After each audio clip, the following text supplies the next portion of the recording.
दोस्तों, अयोध्या में श्री राम मंदिर को बनाने का काम अपनी चरम सीमा पर पहुंच गया है और बहुत तेजी से मंदिर बनकर तैयार हो रहा है। लेकिन क्या आपको मालूम है कि यह मंदिर इतना मजबूत होगा कि 1000 साल तक इस पर कोई आंच नहीं आएगी। उसके बाद भी यह हजारों सालों तक टूटेगा नहीं। इतना ही नहीं, मंदिर के अलावा अगर हम भगवान की मूर्ति की बात करें तो उसमें खास शालिग्राम पत्थर का इस्तेमाल किया गया है, जिसे डायरेक्ट नेपाल से लाया जा रहा है। लेकिन सवाल ये खड़ा होता है कि आखिर शालिग्राम पत्थर को ही भगवान की मूर्ति बनाने के लिए क्यों इस्तेमाल किया जा रहा है और ऐसा क्यों कहा जा रहा है कि अयोध्या का ये राम मंदिर अब तक का सबसे मजबूत मंदिर होगा। चलिए जानते हैं। दोस्तों, जैसा कि हम सभी जानते हैं, अयोध्या के श्री राम मंदिर का लगभग 50% काम खत्म हो चुका है। बताया जा रहा है कि यह मंदिर इतना मजबूत होगा कि 1000 साल तक इस पर कोई आंच भी नहीं आ सकती है और हजारों सालों तक ये इसी तरह खड़ा रहेगा। दरअसल इस मंदिर में जिन पत्थरों का इस्तेमाल किया जा रहा है वो अर्थक्वेक प्रूफ है, जिन्हें कर्नाटका से लाया गया है। और इन पत्थरों के बारे में खुद श्री राम जन्मभूमि तीर्थ क्षेत्र ट्रस्ट ने बताया है, ये ग्रेनाइट की चट्टानें हैं जो लगभग 2500 मिलियन साल पहले बनी थी। जहाँ ये पत्थर भूकंप प्रतिरोधी हैं, यानी कि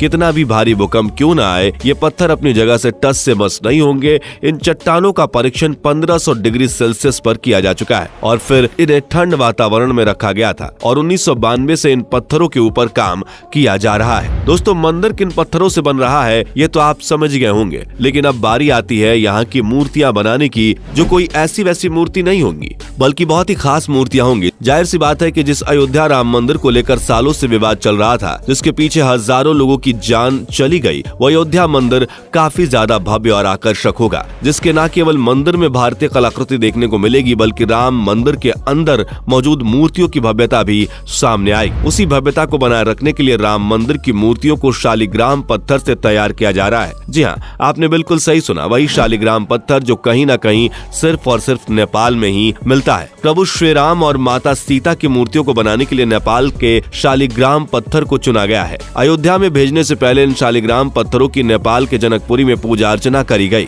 क्योंकि इन पत्थरों का इस्तेमाल भगवान श्री राम और माता सीता की मूर्ति बनाने के लिए किया जाना था। ऐसे में पूजा करने के बाद ही इन पत्थरों को अयोध्या भेजा गया। इन पत्थरों को भारत लाने की सारी ऑफिशियल चीजें हो चुकी हैं, यहाँ तक कि नेपाल सरकार की परमिशन भी ली गई। जब तक आप ये वीडियो देख रहे होंगे, हो सकता है कि तब तक नेपाल से ये पत्थर अयोध्या तक पहुँच चुके होंगे या फिर उनसे मूर्तियां बनाने का काम भी शुरू हो चुका होगा। पर हर किसी के मन में सिर्फ एक ही सवाल है कि दुनिया के सारे पत्थरों को छोड़कर नेपाल में मौजूद शालिग्राम पत्थर को ही क्यों चुना गया, और क्यों सिर्फ अयोध्या का राम मंदिर ही नहीं बल्कि भारत के सारे प्राचीन मंदिरों में हजारों सालों पहले मूर्तियां बनाने के लिए इन शालिग्राम पत्थर का इस्तेमाल ही किया गया था। दोस्तों, प्रभु श्री राम और माता सीता की मूर्तियों के लिए पत्थर का चयन करना बिल्कुल भी आसान नहीं था। इस काम में करीब 1 महीने का वक्त लगा और इस पूरे समय में भारत के और आसपास के देशों के कई सारे पत्थरों का अभ्यास किया गया। तब जाकर सिर्फ नेपाल में मौजूद 6 करोड़ साल पुराने शालिग्राम पत्थर को इस पवित्र काम के लिए चुना गया। शालिग्राम पत्थर केवल नेपाल की गंडक नदी में ही मिलता है और इस नदी से इन 2 विशाल पत्थरों का चुनाव काफी ध्यान से किया गया। इनमें से एक पत्थर का वजन 26 टन तो दूसरे का 14 टन है। वैसे तो शालिग्राम पत्थर कई जगहों पर पाए जाते हैं, लेकिन नेपाल की इस गंडक नदी में मिलने वाला शालिग्राम पत्थर बहुत ही ज्यादा खास है, क्योंकि इसके ऊपर सुदर्शन चक्र और गदा जैसे चिन्ह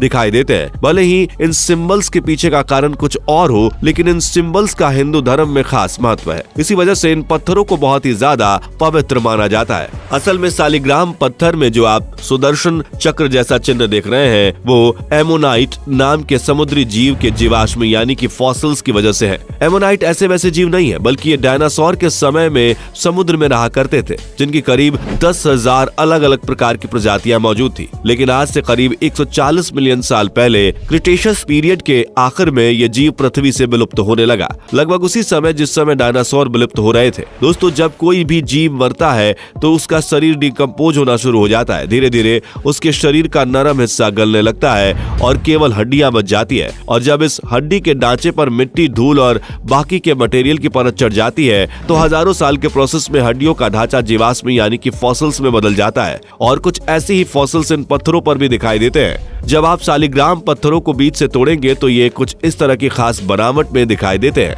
हमारे हिंदू धर्म में भी शालिग्राम पत्थर की बहुत खास मान्यता है। अगर वैज्ञानिक दृष्टिकोण को साइड कर दिया जाए तो कहा जाता है कि काफी समय पहले जालंधर नाम का असुर हुआ करता था जिसकी पत्नी का नाम वृंदावती था। वृंदावती एक सती औरत थी जो अपने पति की सेवा करती थी, लेकिन वृंदा के सती को भंग करे बिना जलांधर नामक असुर को मारना असंभव था। फिर विष्णु भगवान ने जलांधर का रूप लेकर वृंदा की पवित्रता को भंग कर दिया, जिससे वृंदावती काफी क्रोधित हो गई और उसने उसी वक्त भगवान विष्णु को श्राप दे दिया, जिसके बाद भगवान विष्णु ने कहा कि मैं शालिग्राम रूप में गंडक नदी में निवास करूंगा। तभी से यह पत्थर नेपाल की गंडक नदी में पाए जाते हैं। दोस्तों, वैज्ञानिक दृष्टिकोण हो या फिर धार्मिक, लेकिन इस शालिग्राम पत्थर की खासियत यह है कि ये न केवल 6 करोड़ साल पुराना है, बल्कि अगले 1 करोड़ साल तक उतना ही मजबूत रहेगा जितना ये आज है। मतलब इस पत्थर से बनने वाली प्रतिमाएं लाखों सालों तक सुरक्षित रहेंगी और ये पत्थर काफी ज्यादा हार्ड होने की वजह से इन पर बारीकी से कार्विंग करना भी आसान होता है, यानी कि पत्थरों को मूर्ति के रूप देने में कोई तकलीफ नहीं होती है और पत्थर बहुत ही आसानी से मूर्तियों